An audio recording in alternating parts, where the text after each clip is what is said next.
Məhz nikahın varlığı onu göstərir ki, ailə təsisatının qurulması, dövlət və hüququn yaranmasından daha qədimlərə gedib çıxır, mənəvi xarakter daşıyır və sivilizasiyanın yaranmasında mühüm rol oynayırdı. Hətta demək olar ki, sivilizasiya məhz nikah sayəsində ərsəyə gəldi. İbtidai cəmiyyətlərdə nəsil artımı yaxın qohumların evlənməsi ilə də baş verirdi. Bu da öz növbəsində uşaqların xəstə doğulmasına səbəb olurdu. Elmi dairələrdə belə bir mübahisəli, lakin məntiqli nəzəriyyə də var ki, insanların planetin müxtəlif güşələrinə yayılması və müxtəlif coğrafi şəraitə uyğunlaşması fərqli insan növlərinin qan qarışıqlığı sayəsində mümkün olub. Məsələn, müasir insanların əcdadı sayılan Kromanyonların Avrasiyanın soyuq şimalında yaşaya bilməsi Neandertallarla qan qarışıqlığı sayəsində mümkün olub. Bir qədər müasir dövrə gəldikdə, müasir insanın əcdadları arasında məhrəm və naməhrəm anlayışı yarandığı üçün nəsil, qəbilə və dövlət formalaşır. Claude Lévi-Strauss yazırdı ki, yaxın qohumlar arasında cinsi münasibətin qadağan olunması bəşərin ilk qanunudur. Bu qaydaya görə kişilər başqa ailələrin qadınları ilə cinsi əlaqədə olmalıdırlar. Ona görə də ailələr və nəsillər arasında qadın mübadiləsi başladı. Bu mübadilə müəyyən sövdələşmə ilə həyata keçirilirdi. Buradan da cehiz və başlıq məfhumları yaranır. Bir nəsil digər nəslə qız verdikdə ondan başlıq alır. Əvəzində isə cehiz verirdi. Bu sadəcə əşya mübadiləsi deyildi. Başlıq və cehiz nəslin mülki olaraq onların ruhunun bir parçası kimi qavranılırdı. Ona görə qadın mübadiləsi ruhların mübadiləsi ilə müşayiət olunurdu. Bununla da nəsillər arasında sadəcə qan qohumluğu və ya təsərrüfat əlaqələri qurulmurdu. Onlar həm də mənəvi bağlarla bir-birinə bağlanırdılar. Bu maddi-mənəvi mübadilə və sövdələşməyə müasir dildə nikah deyirik. Nikah yarandıqdan sonra insan yalnız instinktləri və fizioloji tələbatları ilə deyil, eyni zamanda mənəvi öhdəliklərlə də yaşamağa başladı. Çünki qızı verən və qəbul edən nəsillər arasında qarşılıqlı məsuliyyət və ehtiram yaranırdı. Bu yeni sosial münasibətlər sayəsində əxlaq və hüquq anlam kəsb etməyə başladı. Tədricən nəsillər arası münasibətlər mürəkkəbləşdi. Onları tənzimləyən qaydalar artdı, sistemləşdi.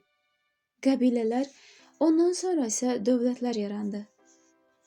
Deməli, nikah adi bir məsələ deyil, insanlığı mağaradan çıxarıb sivilizasiya qurmağa vadar edən ən mühüm prosedurdur. Onun aradan getməsi insanın yenidən mağaraya dönməsi ilə nəticələnəcək. Nikah əxlaqın da, hüququn da mahiyyəti hesab olunan insanlar arası münasibətlərin tənzimlənməsində mərkəzi anlayışdır. Əxlaqla hüququn əsas funksiyası nədir? İnsanlar arası münasibətləri tənzimləmək. Ən fundamental insanlar arası münasibətlər hansıdır? Ailə münasibəti.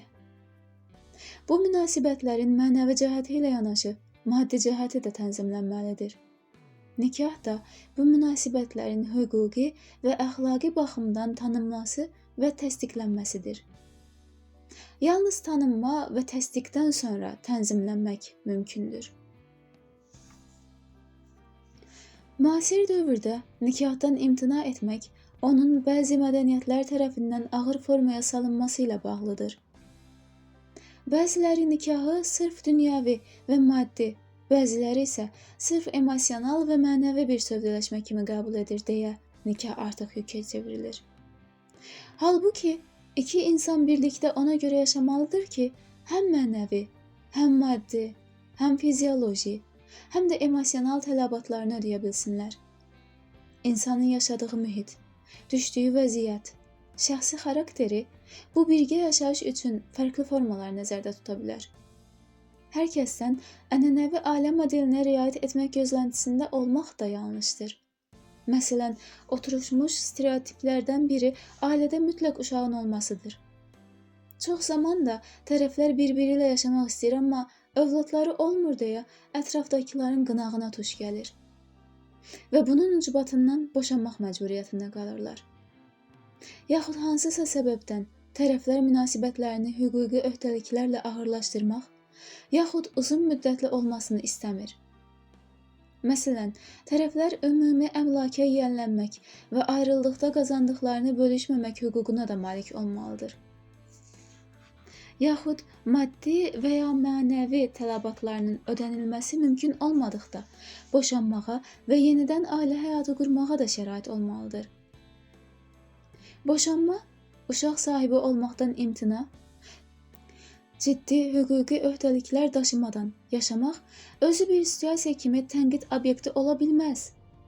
Bunun əvəzində yuxarıdakı situasiyalara səbəb olan qeyri-sağlam ailə münasibətləri tənqid olunmalıdır. Məsələn, biz boşanma sayının artmasından narahat olanda cəmiyyətdə ailə daxili münasibətlərin düzgün qurulmamasından narahatlığımızı ifadə edirik.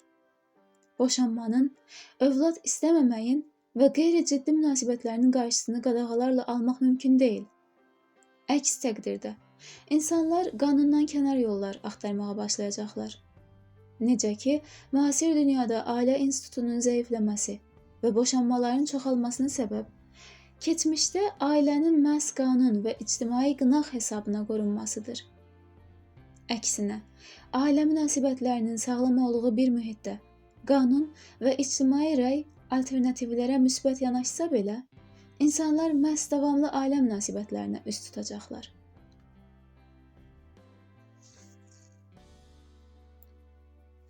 Müasir və ənənəvi ailə. Qərb elmi dairələrində ailə mövzusu 19-cu əsrin ortalarından təhqiq olunmağa başlayıb. O zamandan tədqiqatçılar ailəyə müxtəlif növ təriflər veriblər. Ailəni yaxın qohumların ittifaqı, nəsil daxili münasibətlərin tənzimləyicisi, mədəniyyəti yaradan və mədəniyyətlə dəyişən təsisat, insanlar arası münasibətlərin bir forması, cəmiyyəti təşkil edən sosial institutlardan biri, uşaq yetişdirən qurum və s. kimi təsnifatlaşdırıblar. Bu təriflər arasındakı fərqlər əsasən tədqiqatçının məşğul olduğu sahə ilə bağlıdır. Mövzunu araşdıranların sosioloq, psixoloq, filosof və ya tarixçi olmasından asılı olaraq verilən tərif də fərqlənir. Burada maraqlı məqam odur ki, ailə dəyişkən bir nəsnə kimi təqdim olunur.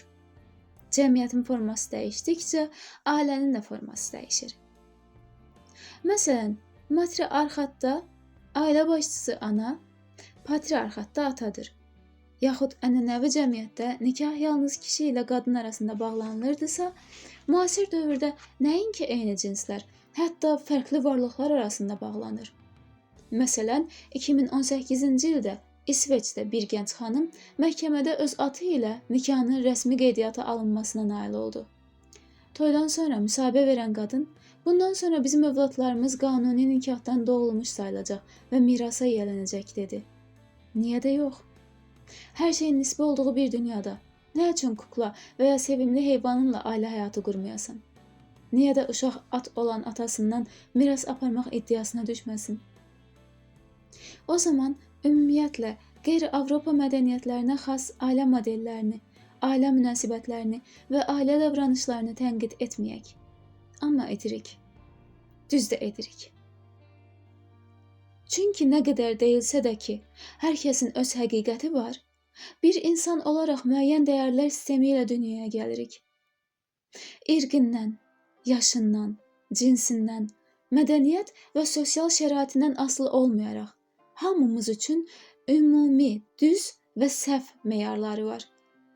Ona görə də insan təbiətindən doğan həmin ümum bəşəri imperativlərə istinad etmək olduqca zəruridir. Bugün dünyada ailə haqqında ən geniş yayılmış təsəvvürlər və bu təsəvvürlərdən doğan qayda-qanunlar Avropa mədəniyyətindən, daha dəqiq desək, antik və orta əsrlər Avropa mənəvi irsinin materialist ideyalarla qarışığından yaranıb və bu qayda-qanunlar heç də zahirən göründüyü kimi insana hörmətdən doğmur.